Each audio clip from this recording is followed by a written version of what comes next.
everyone. Today I will be discussing case studies in competency-based assessment. As future educators, assessment is one of our most important responsibilities because it allows us to determine whether our students have truly achieved the intended learning outcomes. Now, in this presentation, we will examine different classroom situations that demonstrates how competency-based assessment is applied in real teaching contexts. Now, we will explore classroom assessment, performance assessments, ethical issues, data analysis, and the best practices that every teacher should observe when assessing learning. Now, by understanding these case studies, we will realize that assessment is not simply about giving grades. Instead, it is a continuous process that helps teachers improve instruction and supports students in achieving meaningful learning. But what is competency-based assessment? Now, let us first understand what is competency-based assessment or CBA means. Now, competency-based assessment is an assessment approach that measures whether learners have successfully demonstrated the knowledge, the attitude, the skills, and the values expected from a specific learning competency. So unlike traditional assessment, which focuses often on the numbers of correct answer, or final grades, but competency-based assessment emphasizes what students are actually capable of doing after the learning process. Now, in other words, students are assessed based on their ability to apply what they have learned in authentic and meaningful situations rather than simply recalling information from memory. Now, there are several important characteristics of competency-based assessment. So first, it focuses on mastery. Students are expected to achieve a certain level of competence before progressing to the next learning objectives. Now, second, it's the performance-oriented, meaning students demonstrate learning through their actual task, projects, demonstrations, presentations, or other authentic activities. Now, for the third one, so it uses authentic assessment that closely resemble real-life situations. So, allowing students to apply their knowledge and skills in practical context. And finally, it's competency-based assessment provides continuous feedback rather than waiting until the end of the grading period. So, teachers regularly provide constructive feedback that helps students recognize their strengths, improve their weaknesses, and continue to develop their competencies. Now, overall, competency-based assessment shifts the focus from simply earning grades to achieving genuine understanding and lifelong learning. Now, let's proceed to classroom assessment. Now, classroom assessment is a process in which teachers and students gather evidence of student performance to make decisions about further instruction and grading. Now, let's examine a scenario about classroom assessment case. Now, as you can see in the screen, in this scenario, a grade 8 English teacher administers weekly written quizzes. Most students consistently receive high scores, suggesting that they understand the lesson content.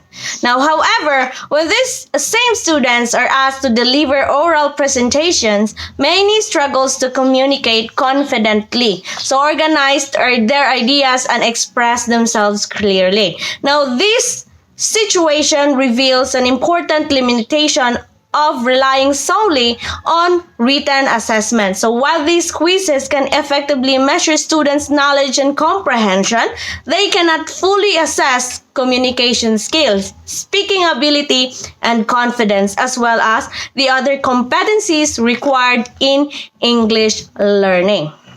Now let's move on to performance case or assessment case.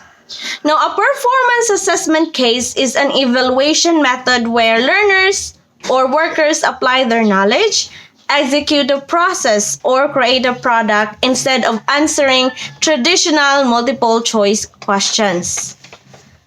Now, our next case focuses on performance assessment. Now, in this situation, students are asked to design, build a working water filtration system using recyclable materials. So, instead of answering multiple choice questions, students apply scientific concepts to solve a real-world problem. Now, their work is evaluated based on several criteria, including scientific accuracy, creativity, functionality, teamwork, and presentation skills. So, this is an excellent example of competency-based assessment because students demonstrate their learning through actual performance rather than memorization. So, performance assessment also develops important 21st century skills such as collaboration, critical thinking, communication, creativity, and problem solving. Now, there are competencies that students will continue to use beyond the classroom and throughout their future careers. And now we move on to ethical assessment cases. Now, it is a real world or simulated scenario that presents a moral dilemma requiring a person or group to identify, analyze, and resolve competing values using ethical principles and decision-making frameworks. Now, our third case discusses the importance of ethics in assessment. Now, imagine a teacher who gives a higher grade to students who actively participate in class discussions even though other students submitted outputs of the same quality. Now, although participation is valuable, assigning higher grades based solely on personal preference creates bias and unfairness. Now, ethical assessment requires teachers to evaluate all learners using the same standards and criteria. This is why rubrics are essential. Rubrics clearly describe the expectations of every performance level, making grading more objective and transparent. Now, teachers should also maintain a confidentiality, avoid favoritism, provide equal opportunities, and give constructive feedback that encourages students to improve. Now, when assessment is ethical, students develop trust in their teachers and become more motivated. Now, let's move on to data analysis cases. Now, a data analysis case in education is a real-world scenario or problem where schools use student numbers and facts to make better choices. Now, it often looks at students' test scores, attendance, records, and behavior patterns. Now, in this case, 80% of the students answered addition problems correctly, while only 35% answered fraction questions correctly. Now, these results indicates that students have mastered basic addition, but continue to experience difficulties with fraction. Now, so instead of simply recording the scores, the teacher should use these results to improve instruction. Now, what are the possible interventions we can use in order for the students to improve their fraction solving abilities?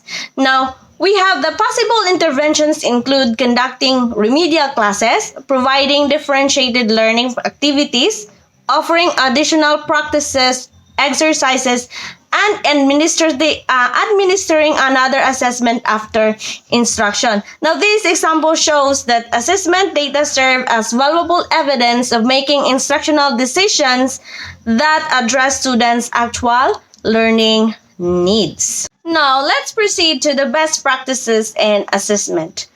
Now, align assessment with learning outcomes, use multiple assessment methods, provide timely feedback, use clear rubrics, and encourage student self-assessment, and analyze assessment results regularly. Now, let's proceed to the best practices in assessment. Now, align assessment with learning outcomes, use multiple assessment methods, provide timely feedback, use clear rubrics, and encourage student self-assessment, and analyze assessment results regularly. Now, based on the cases we have discussed, several practices should guide every student in conducting assessment. Now, first, assessment should always be aligned with the intended learning competencies to ensure validity. Second, teachers should always use various methods or assessment methods because students demonstrate learning in different ways. And the third one is timely and meaningful feedback should be provided so learners understand both their strength and their areas to improve. Teachers should also use clear rubrics to maintain fairness and consistency in grading. Now, encouraging self-assessment is equally important because it develops students' ability to reflect on their own learning progress. And finally, is teachers should regularly analyze assessment data to improve instructional strategies and better support student achievement.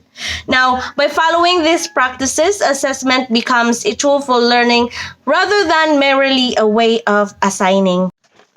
Now, to summarize our discussion, competency-based assessment focuses on students' mastery of learning competencies rather than simply measuring memorized knowledge. We learned that different assessment methods are necessary to evaluate different competencies effectively. Now, we also discovered that performance assessment provide authentic evidence of learning. Ethical assessment promotes fairness and objectivity, as well as assessment data help teachers make informed instructional decisions. Now, ultimately, effective assessment benefit both teachers and learners because it promotes continuous improvement and meaningful learning experiences. Now, as future educators, our goal should always be to use assessment not only to evaluate learning, but to enhance and support it. Now, before we conclude, I would like everyone to reflect on this question. If you were the teacher in this case studies, what assessment strategies would you use to ensure fair, meaningful, and competency-based evaluation of your students? These questions reminds us that assessment is not simply about measuring achievement. It is about helping every learner reach their full potential through fair, purposeful, and evidence-based evaluation. Now, as future teacher, the assessment decisions we made will directly influence the students' motivations, confidence, and success. So therefore, we must always strive to assess with fairness, integrity, and a genuine commitment to student learning. That would be all. Thank you for listening, everyone. Bye!